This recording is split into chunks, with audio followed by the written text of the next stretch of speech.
बिहार जय जय बिहारी। बंधुओं, कल 11 नवंबर है और बिहार में जो है दूसरे चरण के मतदान का जो है कल निर्णायक दिन है। और यही निर्णय जो आम जनों का निर्णय होगा और आम बिहारियों का निर्णय होगा, वही जो है आगे बिहार का भविष्य तय करेगा। तो बिहार के भविष्य के साथ साथ यह बात है भी ध्यान रखें, यह आपका भी भविष्य तय करेगा, आपके बच्चों का भविष्य भी तय करेगा और उन लोगों का भी भविष्य तय करेगा जो आने वाले हैं या वो लोग जो प्रवासी बिहारी हैं, बाहर रहते हैं। और इससे जो है पूरे देश में जो है बिहारियों की जो स्थिति है उसका भी भविष्य तय करेगा।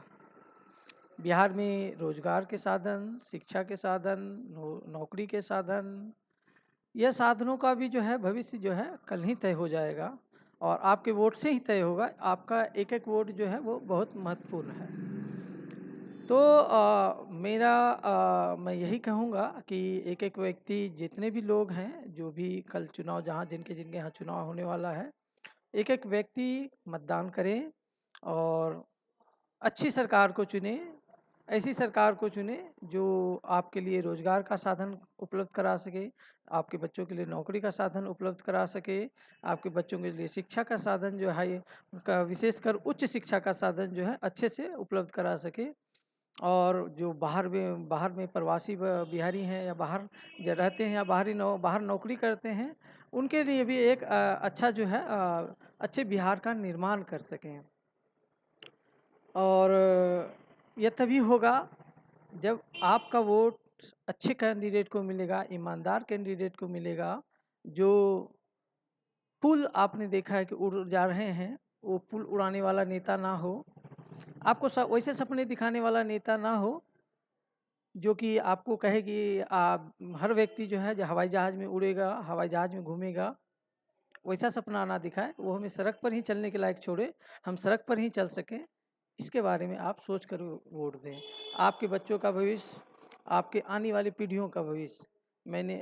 आप जानते हैं कि गंभीर बीमारियों के कारण जो बहुत सारे जो बिहारी लोग हैं, जो बिहार के लोग हैं, आमजन हैं, उनको जो है दिल्ली के एम्स के बाहर जो है धूल फांकनी होती है, बड़े बड़े अस्पतालों के बाहर जो धूल फांकनी होती है। तो कम से कम जो है ऐसी सरकार को बिहार में लाएं जो आपको दिल्ली में भी एक सुविधा दिला सके। जो दिल्ली में भी जो है जो एम्स है या जो भी जितने बड़े जो जो चिकित्सालय हैं या के चिकित्सा के केंद्र हैं, वहाँ पर भी आपको सुविधा मुहैया करा सके। आप कहीं विदेश में भी हों, आपका एक मैसेज, आपका एक कॉल जो है आपके मुख्यमंत्री को, आपके मंत्रियों को, आपके नेता को जो है आपके प्रति संवेदनशील बना सके, जो आपके फ़ोन का जवाब दे सके और आप कहीं संकट में हो तो तुरंत उस पे जो है एक्शन ले सके। यह नहीं कि आपके बच्चों को आपको जो है मरने के लिए छोड़ दे और कहीं आप फंसे हों तो वो जो है उसकी जिम्मेवारी ना ले। तो ऐसे नेताओं से बचकर अच्छे नेताओं को चुनें। हाल में आपने देखा कि दुनिया में भी कई जगह कई घटनाएं हुई और उसमें बहुत सारे बिहार के लोग भी फंसे हुए थे, बिहार के लोग भी आए। लेकिन देश में जो है बिहार के लोग कहीं फंस जाते हैं, कहीं संकट में हो जाते हैं, तो ये बड़ी मुश्किल है कि कोई उनकी मदद कर पाए। आप जानते हैं कि जिस भी राज्य में आप जाएंगे, जिस भी राज्य में आप बिहार से बाहर निकल कर जाते हैं, तो बिहारियों को किस तरह से देखा जाता है। उनकी नज़र में आप एक मजदूर होते हैं, अशिक्षित व्यक्ति होते हैं, गंवार होते हैं। आप का इतिहास क्या रहा है, आपका भविष्य क्या है, इससे उनको कोई मतलब नहीं है। बस उनको ये मतलब है कि आप एक मजदूर हैं और आप उनके नौकर हैं। आप मजदूर हैं और आप उनके नौकर हैं। तो ऐसी सरकार ना चुने जो आपको मजदूर बनने को मजबूर करे, जो आपको अशिक्षित रखे, जो आपको गंवार बनाए। ऐसे नेताओं से बच कर के बिहार के लिए जो है अच्छे भविष्य के लिए मतदान करें। और बहुत सारी चीज़ें मैंने अपने फेसबुक और इंस्टाग्राम वगैरह में शेयर की हुई है, यूट्यूब में भी शेयर किया हुआ है। आप उनको देखें, समझें और एक अच्छे भविष्य के लिए जो है एक अच्छी सरकार के लिए एक मजबूत नेतृत्व को चुने जो आपके बच्चों के लिए, आपके लिए, बिहार के लिए, बिहार वासियों के लिए और हम सब के लिए भी जो है एक अच्छा जो है नेतृत्व बन सके, अच्छा मुख्यमंत्री चुना जा सके, चाहे वो नशेड़ी ना हो, वो अशिक्षित ना हो, क्योंकि अधिकतर आप मुख्यमंत्री बिहार के देखे होंगे जो कि जो है 12वीं पास भी नहीं है। कई सारे अभी भी वर्तमान में भी ऐसा रहा है और उससे पहले भी ऐसा ही रहा है। तो इसलिए जो है एक शिक्षित नेताओं को जब चुनेंगे तो वो आपके लिए शिक्षा का क्षेत्र खोलेंगे, रोजगार का अवसर खोलेंगे, नौकरी के साधन खोलेंगे, ना कि ऐसे लोगों को जो आप भ्रष्टाचार करें, जो पुल बनाने का जो है आधा पैसा वही लोग मार लेते हैं, बाकी कटाव से आप पीड़ित ही हैं। मेरा तो पूरा कटिहार जो है कटाव से घिरा हुआ है। कटिहार हो, मनिहारी, अहमदाबाद और कुर्सेला वगैरह सब कटाव से पीड़ित है। और अभी आपने एक गांव का तो देखा ही, जमनिया गांव जो था वो किस प्रकार जो नदी में विलीन हो गया। अहमदाबाद का बहुत सारा जो गांव था वो विलीन हुआ, मनिहारी का जो बहुत सारे गांव विलीन हो गए, लेकिन उनको अभी तक ना ज़मीन मिली, ना घर मिला, ना ही रोज़गार के साधन मिले। जो रोज़गार के साधन भी थे तो वो भी छीन लिए गए।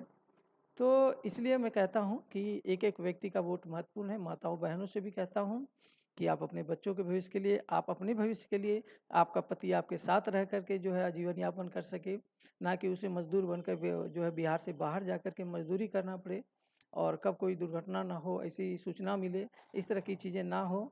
हमारा बंधु हमारे घर में रहे, हमारे पास रहे, अपने साथ रहे, बहू बेटियां हमारी सुरक्षित रहें, ये नहीं कि गुंडे जो है उन्हें उठा ले जाएं। आपने देखा कि भारत के कई सारे राज्यों, यहाँ तक कि दिल्ली जैसे जो कि केंद्र शासित प्रदेश है, जो मुख्यमंत्री भी है, केंद्र सरकार भी है और जिसकी पुलिस जो है खुद गृह मंत्री कार्यालय के अंतर्गत आती है, ऐसे जगहों से भी लोग जो है पिछले एक साल में करीब 12,000 लोग दिल्ली से गायब हो गए हैं और अभी तक जो है उसके बारे में जो है कोई सूचना तक नहीं मिल पा रही है। आप सोचिए कि हम मतलब जो है दिल्ली को क्या बना चुके हैं। आप देख सकते हैं कि दिल्ली क्या है और क्या बन चुकी है।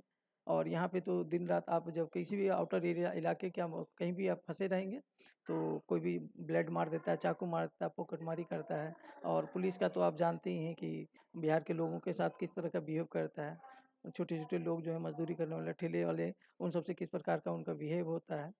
डर से तो लोग जो है बिहार में भी पुलिस में नहीं जाते लोग, और दिल्ली में भी बहुत लोग पुलिस में शिकायत नहीं करते हैं कि पुलिस में जाके क्या करें, वो करेंगे कुछ नहीं। चाहे मोबाइल चोरी हो जाए, पर्स चोरी हो जाए, आपके साथ मारपीट हो जाए, कुछ भी हो जाए, या तो बहुत सारे लोग गायब भी हो रहे हैं। खुद ये दिल्ली दिल्ली की बात बता रहा हूँ, दिल्ली में एमपी का तो सबसे हाईएस्ट है, एमपी का कि सबसे ज़्यादा लड़कियाँ वहाँ जो जवान लड़कियाँ हैं, युवा लड़कियाँ हैं, वो सबसे ज़्यादा वहाँ से गायब हुई हैं। किसी भी राज्य का ऐसा नहीं है जहाँ पे से ऐसा नहीं हो रहा है। तो आप सोचिए कि ऐसा क्यों हो रहा है। कैसे लोगों का नेतृत्व है हमारा, कि कैसे लोग हैं हमारे नेता, कैसे नेता हैं कि उस पर कोई कार्रवाई नहीं हो पा रही है। कम से कम बिहार के लिए सोचिए, अगर हम बिहारी ही जो है नेतृत्व कर सकेंगे और इसके लिए अच्छा कर सकेंगे, ठीक है। तो इसलिए जो है कम से कम बिहार के बारे में सोच करके जो है आप जो है वोट करें, एक एक व्यक्ति जो है वोट देने जाइए और अच्छे से वोट दीजिए। और ऐसे व्यक्ति को का चयन करें, जो ऐसे नेता का चयन करें, ऐसे मुख्यमंत्री का चयन करें जो आपके साथ जो है आपकी बात, आपके दुख में खुद को जो है दुखी माने और आपके हित में ही अपना हित माने, और आपका सुख ही जो उनका सुख हो। यही बिहार का भविष्य होना चाहिए, जो बिहार का भविष्य को उज्जवल कर सके, आपके भविष्य को उज्जवल कर सके, आपके बच्चों का भविष्य उज्जवल कर सके। इसी से जो है आप कुछ कर सकेंगे। अन्यथा जो है फिर बिहार का जो है कोई अवतार नहीं होने वाला, कोई भविष्य का भविष्य बना नहीं सकेगा, क्योंकि आपका एक एक वोट जो है महत्वपूर्ण होता है और वोट के जरिए ही आप सरकार चुनते हैं और वही सरकार जो है फिर आपके हित के लिए, आपके हित के लिए जो भी होता है आपके लिए काम करती है। तो मैं यही चाहूँगा कि एक एक व्यक्ति वोट देने जाए और अच्छे नेतृत्व को चुने। अब एक ऐसे नेतृत्व को चुने जो आपके साथ चल सके, आपके हित के लिए सोच के, आपके बच्चों के हित के लिए सोच के और सबके लिए हित कर सके। धन्यवाद। धीरज कुमार निर्भय, दिल्ली विश्वविद्यालय।